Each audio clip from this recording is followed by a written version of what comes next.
This is a full story. Kitten wishes you all a happy and enjoyable story. My wife and I have been married for a few years, yet she's still known as the single, wealthy, and beautiful heiress. Everyone knows she's waiting for her first love, hoping for a broken mirror to be mended. All the care I've shown her, she's completely ignored. Finally, after she hired her 9th assistant who looked just like her first love, I decided to set her free. He's probably coming back to the country soon, isn't he? Let's finalize the paperwork quickly. She was momentarily stunned, then calmly signed the papers. After the divorce, I ran into her at a bar while I was with my ex-girlfriend. She abandoned her first love, stormed over, and cornered me against the wall. Her pale fingers jabbed at my chest, as if trying to pierce through to my heart. So I wasn't feeding you enough before, huh? Is that why you were in such a rush to find another woman? My first time with Haley happened when we were both acting out of anger. Rough, wild, evenly matched. She left deep scratches across my back.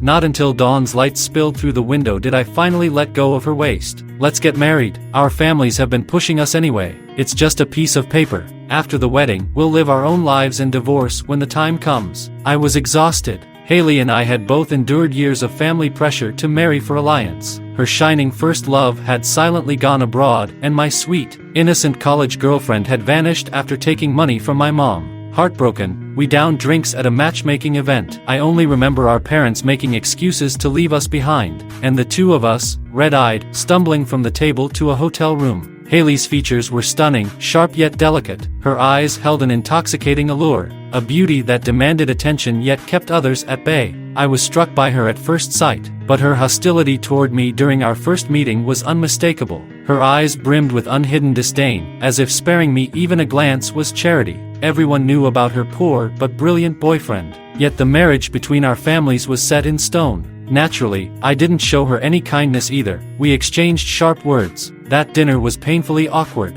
Who could have guessed she'd eventually become my wife? Still, everyone knew. Haley's heart belonged only to her first love. Over the years, her friends often lamented about it. Haley, what a shame. You and Tony were the ultimate pure love couple, a match made in heaven. I can't believe you married on impulse when he went abroad. He's been asking about you recently. What should I tell him? I overheard this as I came out of the study. Haley glanced at me, not bothering to hide anything. If he misses me, let him come talk to me himself. Without a word, I put on my shoes and left. To be honest, all her male assistants since our marriage bore an uncanny resemblance to her first love. Gentle, side-parted hair, black-rimmed glasses, deep voices. She seemed obsessed, indulging in this type of man tirelessly. I knew very well. She married me partly to silence her parents, partly to use me as a tool to spite her first love.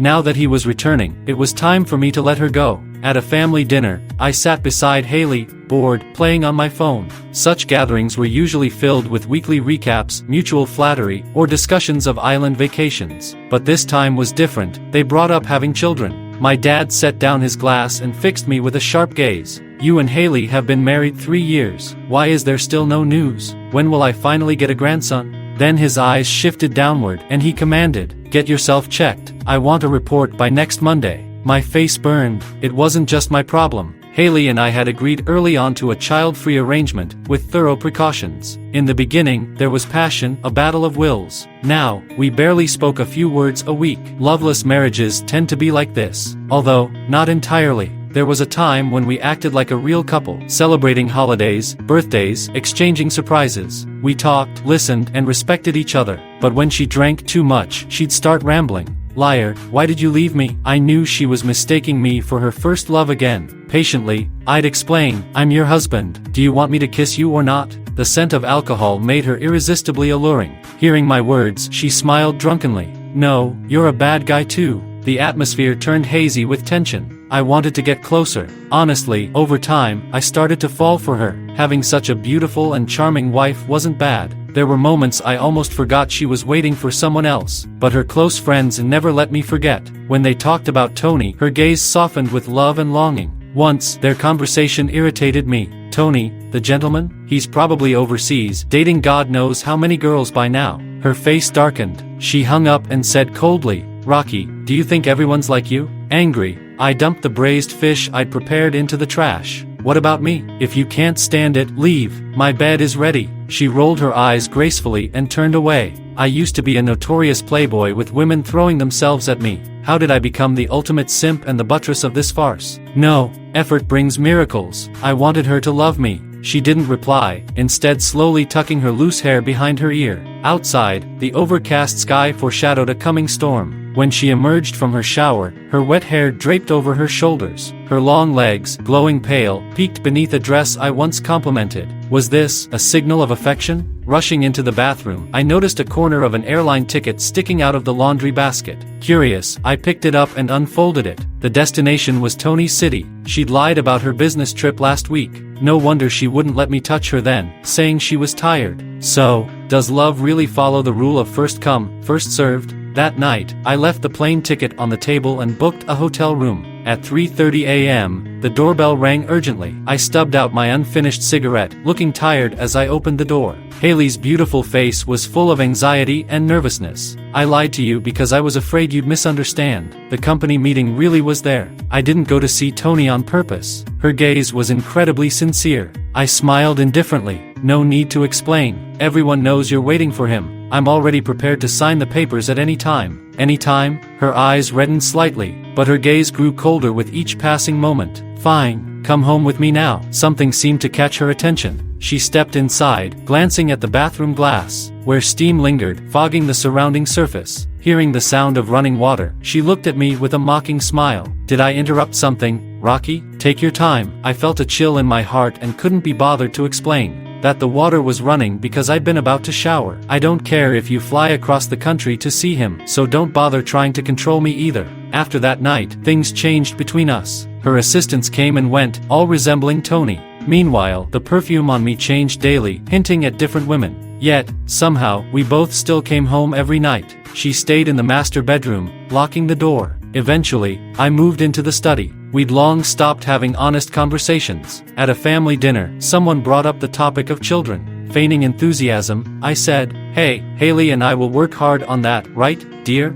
I winked at her, expecting her usual glare. She gave me a venomous look, but her eyes held a faint glimmer, so subtle I wondered if I'd imagined it. That night, I stayed in the living room, watching TV after showering instead of going out drinking. She paced back and forth, so I casually asked, "Hey, about what they said tonight, are you really okay with it?" "Okay with what?" She paused, raising an eyebrow. "Oh, let's talk about it later. Your dad said you should get checked first." I froze for a moment. She turned and entered the master bedroom without looking back. I jumped up, listening carefully. The door wasn't locked. Excitement surged through me, but I forced myself to stay calm. Pretending to watch TV for a bit longer, I did some push-ups before heading to the bedroom. Just as I stepped in, I heard her laughing softly. "Tony, you're getting bold, huh? Stop it. I'll really get mad." My heart sank instantly. What kind of wife flirts over the phone with her ex like that? For a moment, I'd almost believed she wanted to have a child with me. I finally made up my mind to set her free.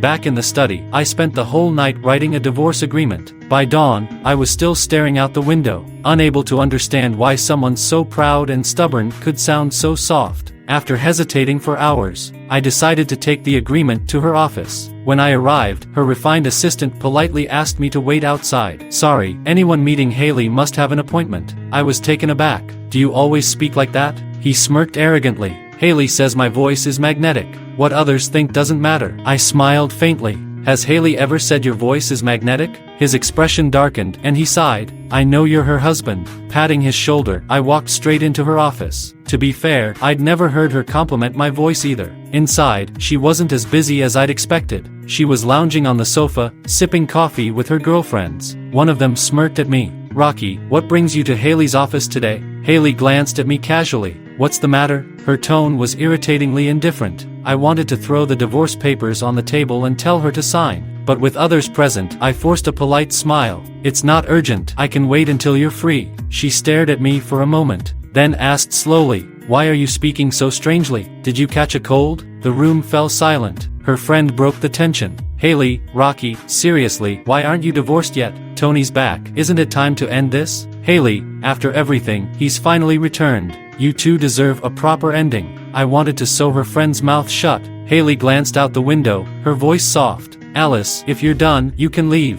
After much hesitation, Alice finally left, leaving only Haley and me in the room. On the desk stood a photo frame, one of our rare pictures together, which I had secretly placed there. She'd noticed but never removed it. I smirked and asked, "Your ex is back. Aren't you going to take that photo down?" Her voice was barely audible. "I will." She didn't care. The only one who felt anything was me. She looked at the sky outside and asked gently, "Rocky, why are you here today?" After hesitating, I placed the divorce agreement on her desk. She didn't even notice, because Tony walked in with flowers in his hands. Her assistant had brought him straight in. I chuckled bitterly. Even her assistant knew Tony didn't need an appointment. Tony looked at her with a smile full of affection, so tender it made my skin crawl. "It's been a long time, Haley." He walked over, reaching out for a hug. I interrupted coldly, "It has been a long time." Tony glanced at me, his expression complicated, and forced a smile. "Rocky, thanks for taking care of Haley all this time. From now on, she'll have me." Before I could respond, Haley's nosy friend burst in again, followed by a crowd of women who immediately surrounded Tony.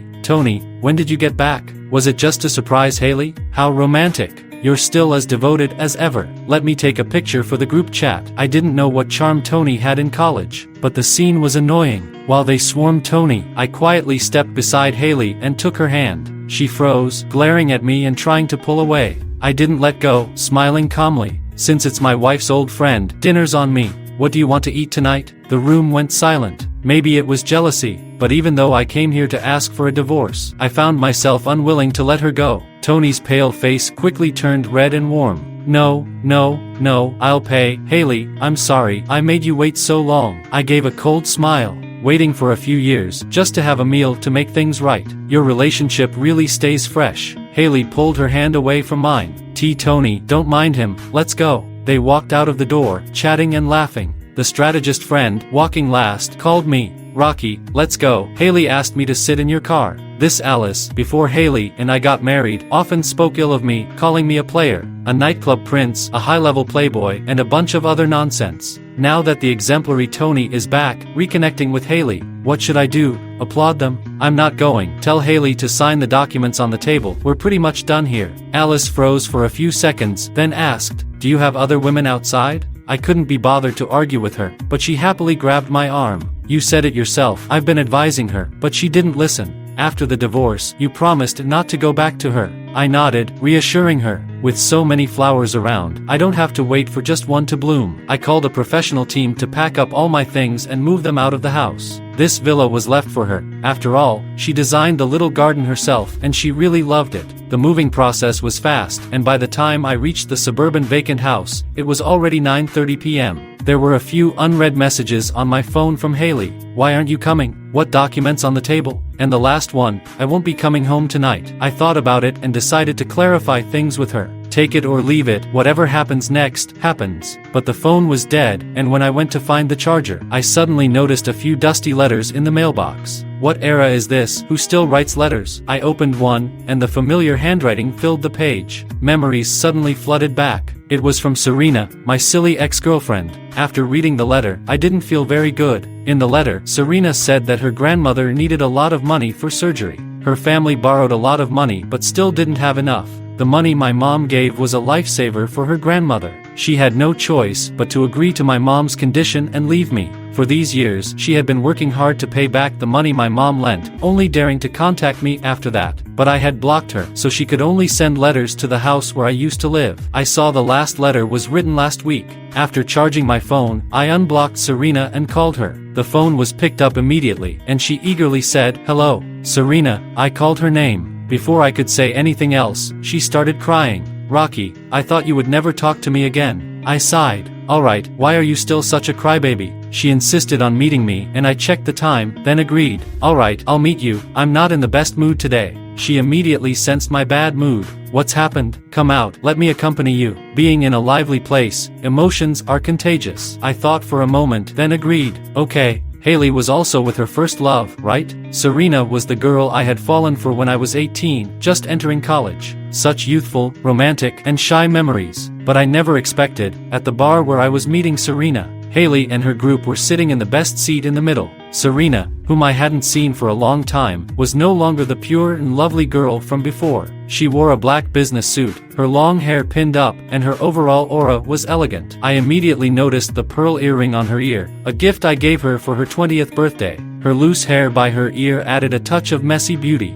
Maybe she was still working, so when she got my call, she rushed to meet me. I broke the silence. "Hey, long time no see, you look even more beautiful." She didn't reply, staring at me, her eyes burning with intensity. The almost forgotten memories stirred deep inside me. The lights were dim and dazzling, the music loud. She drank glass after glass of alcohol, and I couldn't stop her. I saw her biting her lip tightly, her hand unconsciously clenching, stealing a glance at me, as if there was so much she wanted to say. But my attention was on Haley in the crowd. She was toying with her wine glass, a faint smile on her lips. Tony was whispering in her ear. I smirked, took out my phone, and texted the hotel manager. "Turn the music down a bit, it's killing me." Serena's eyes dimmed for a moment before she finally spoke. "Rocky, I'm sorry, I miss you, I really miss." I patted her shoulder. "It's okay, it's all in the past." I had been sad for a while, but I've come to terms with it. A woman who left you for money isn't worth it. But she wasn't completely like that. I lowered my head and drank, when Haley's friend saw me and whispered something to the person next to her.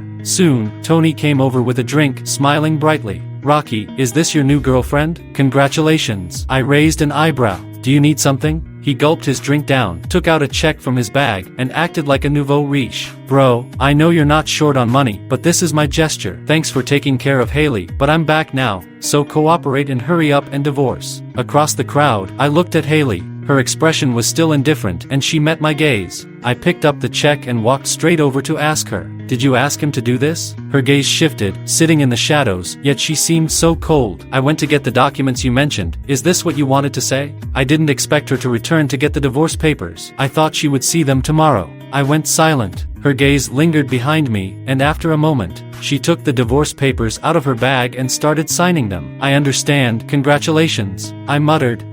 Tony saw her signing and smiled widely, putting his arm around my shoulder, slurring, "Do you know how long I've been waiting for this day? Back then I wasn't good enough for her. Now she's willing to come back to me. I really feel all my efforts were worth it. I'm going to marry her. I'll love her forever." His eyes reddened, but he quickly stopped the tears. Haley took the drink from his hand and said, "Don't drink anymore." I looked at her side profile. "All right, I'll go now. We won't contact each other again." She didn't look at me, nor did she respond. After I spoke, I turned and left the bar, walking down the street in frustration. The moonlight above was hazy, and the lights on the street seemed fragmented when I squinted. I lost track of time until the whole city grew dark. It wasn't until then that I realized I had left Serena at the bar. But then I thought, Serena probably left already. Lying on the bed that hasn't been tidied up yet, I felt a pang in my heart. My dad quickly received the news and called. "You can just leave whenever you want? Do you think I'm not important? Our families have always been so close, and Haley likes you. How can you just leave?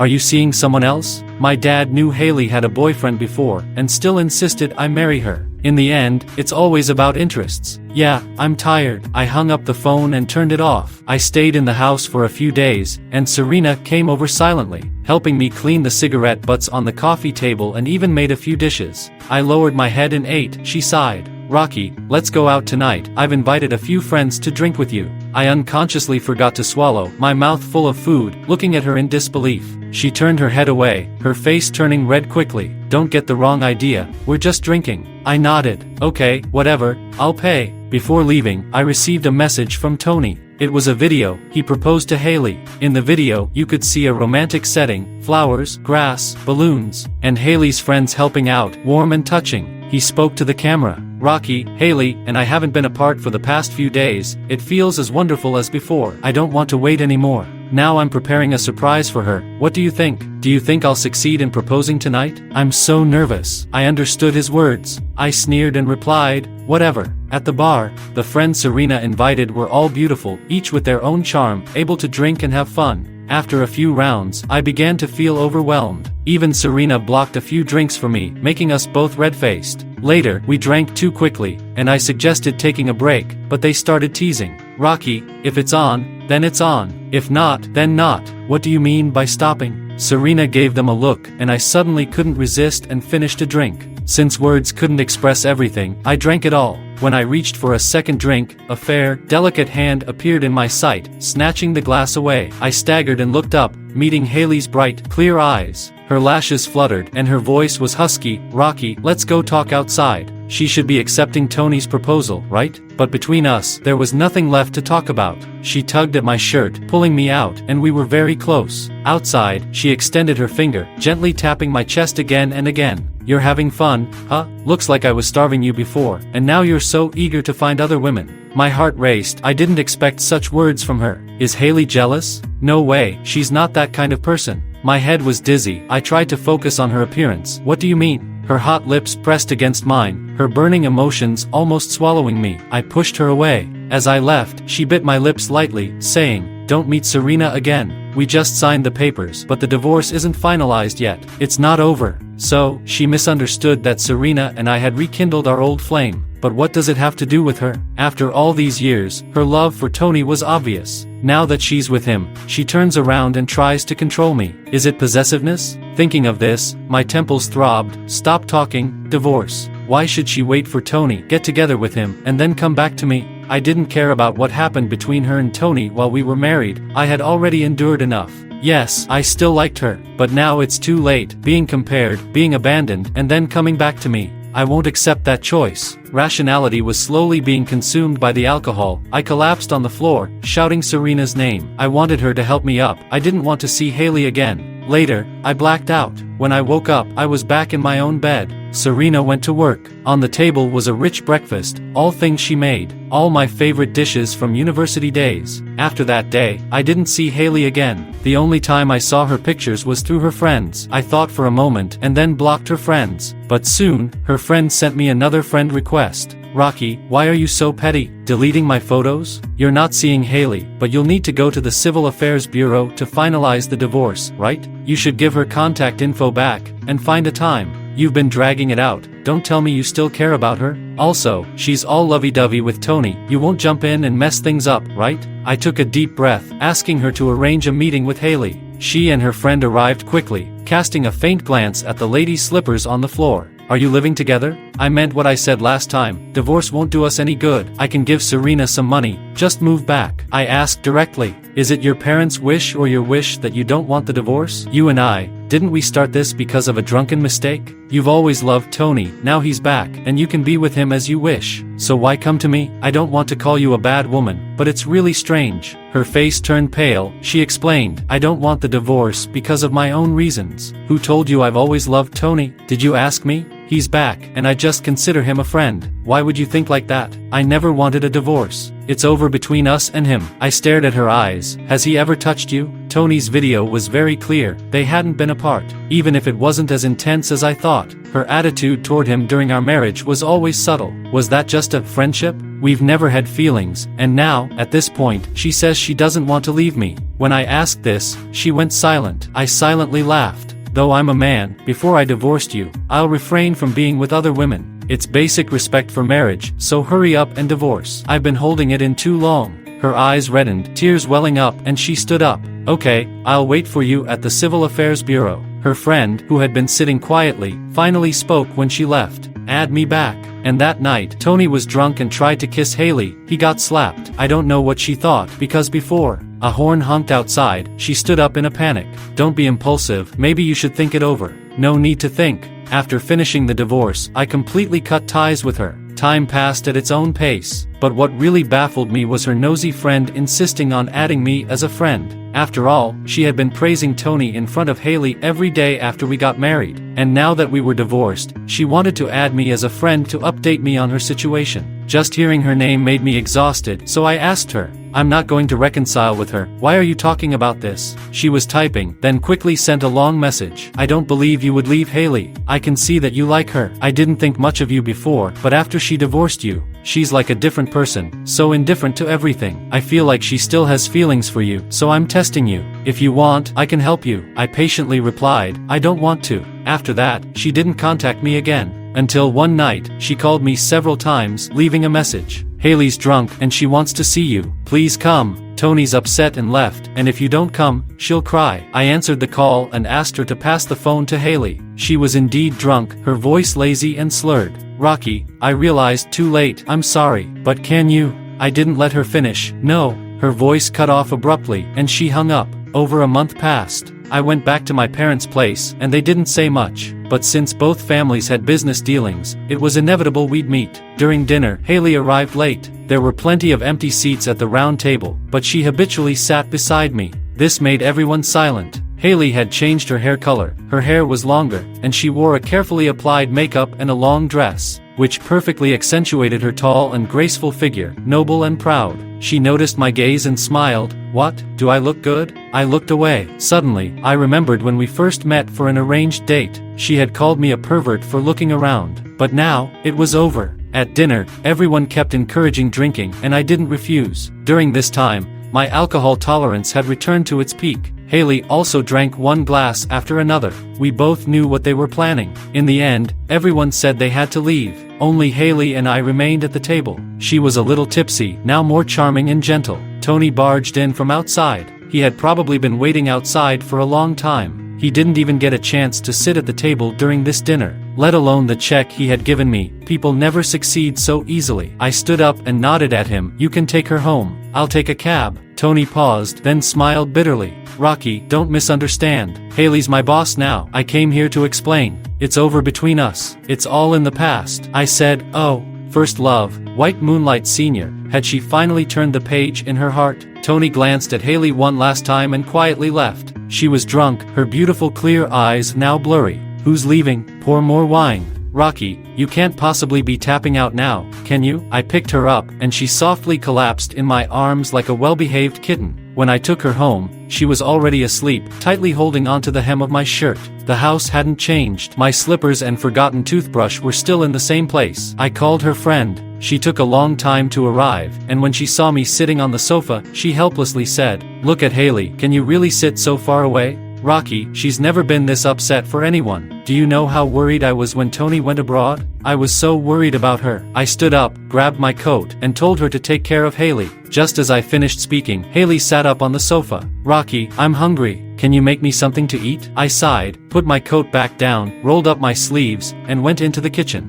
The fridge was full of neatly organized food and juice. I took out some dumplings from the freezer, pork and leek filling. We two clumsy people had made them together with the nanny. After the water boiled, I put them in the pot. 15 minutes later, they were piping hot, and I had made some dipping sauce. I gave her and her friend each a pair of chopsticks and sat across from them. As they ate the dumplings, Haley suddenly started crying, tears streaming down her face. Her friend put down her chopsticks and comforted her with a tissue. I stood up and said, "Goodbye." She stopped me as I was leaving. "Your dumplings are too salty. Rocky, your cooking is really bad." I smiled and closed the door. After that, Haley never contacted me again. Even when our families ate together, they made a point to avoid me, and her friend never spoke of her situation. I went to another city for work for a long time. During that time, my dad called, casually mentioning that Haley's family had arranged some very talented and handsome suitors for her, but she had rejected them all. He told me to think things through. When I returned the next winter, the house, which should have been dusty, was clean, spotless. The fridge even had some convenient cooked meals and sticky notes. It was Serena. "If you don't come back soon, all this good food will be mine." I called her. She quietly asked, "You're back?" I said, "Yeah, want to have hot pot together?" I remembered that Haley couldn't eat spicy food, and I hadn't had hot pot for a long time. This time, I would eat to my heart's content. While eating hot pot, I remembered how Haley once made me a bowl of noodles with a little too much chili, which sent me to the hospital in the middle of the night. When the pain made me sweat all over, she panicked and kept asking the doctor, "Will my husband be okay?" Those words stayed with me for many nights. After dinner, Serena quietly walked with me. I suggested walking home and crossing the Yangtze River Bridge. She paused, her eyes flickering, and asked softly, "Really? You walk so fast, I can't keep up." I smiled and held her hand. "Just kidding, this time we'll take a car." The end. If you like Kitten's story, please follow and like it. Updated every morning at 9 a.m.